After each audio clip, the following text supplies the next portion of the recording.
आमच्या संपूर्ण बहिणींना या ठिकाणी धन्यवाद देण्याकरता मी आलेलो आहे आणि त्यांना आश्वस्त करण्याकरता आलो आहे की तुमच्या संपूर्ण सामाजिक आर्थिक रक्षणाकरता तुमचे आमच्यासारखे सगळे भाऊ हे सातत्याने कार्यरत राहतील आणि वेगवेगळ्या पद्धतीनं आमच्या बहिणींच्या पाठीशी ताकदीनं आम्हाला कसं उभं राहता येईल हाच आमचा प्रयत्न असेल। खरं म्हणजे आम्ही हे सगळे प्रयत्न करत असताना तुमचे काही सावत्र भाऊ त्याच्यामध्ये आडकाठी टाकण्याचा प्रयत्न करतात। जसं लाडक्या बहिणीच्या विरुद्ध कोर्टात गेले, आता कोर्टातनं जमलं नाही तर म्हणतात लाडक्या बहिणीत भ्रष्टाचार झाला। आता आम्ही पैसे ना आमच्या अकाउंटला येतात ना कोणाच्या अकाउंटला येतात, पैसे थेट शासनाच्या तिजोरीतनं लाडक्या बहिणीच्या अकाउंटला जातात। त्यामुळे भ्रष्टाचार यांच्या डोक्यात आहे, भ्रष्टाचार योजनेत नाही आहे, भ्रष्टाचार यांच्या डोक्यामध्ये आहे।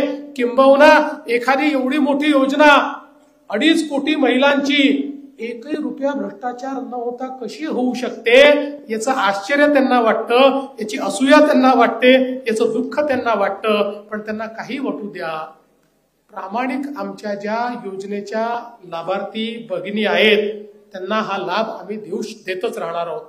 आणि म्हणूनच शेवटी आपण ज्यावेळेस विकासाचं बोलतो, वारशाचं बोलतो, प्रथा परंपरांचं बोलतो, आपल्या सणांचं बोलतो, त्यावेळी महत्वाचा फरक आशिषजींनी आपल्याला सांगितला, भाषणात बोलणारे कोण आहेत आणि कृतीत करणारे कोण आहेत याचा फरक आमच्या माता भगिनींना त्या ठिकाणी समजतो। आणि म्हणून कोणी कितीही रोज चुकीचं बोललं, खोटं बोललं, नरेटिव्ह पेरण्याचा प्रयत्न केला तरी बहिणींचे आशीर्वाद हे सख्या भावांच्या पाठीशीच राहतील। आणि सावत्र भाऊ जोपर्यंत सावत्रासारखे वागतात तोपर्यंत बहिणी त्यांना कधीच थारा देणार नाही, हा मला विश्वास आहे। आणि म्हणून पुन्हा एकदा आपण सर्वांनी हे जे काही प्रेम दाखवलं आहे, आज प्रातिनिधिक स्वरूपात काही बहिणींनी या ठिकाणी या राख्या बांधल्या आहेत, पण आपल्या सगळ्यांच्या राख्या आहेत।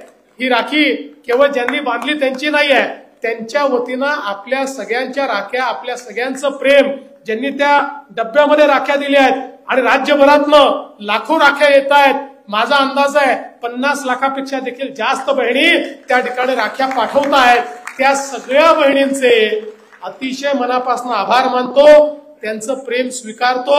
जन्मभर या प्रेमातच मला राहायचं आहे एवढंच त्यांना सांगतो।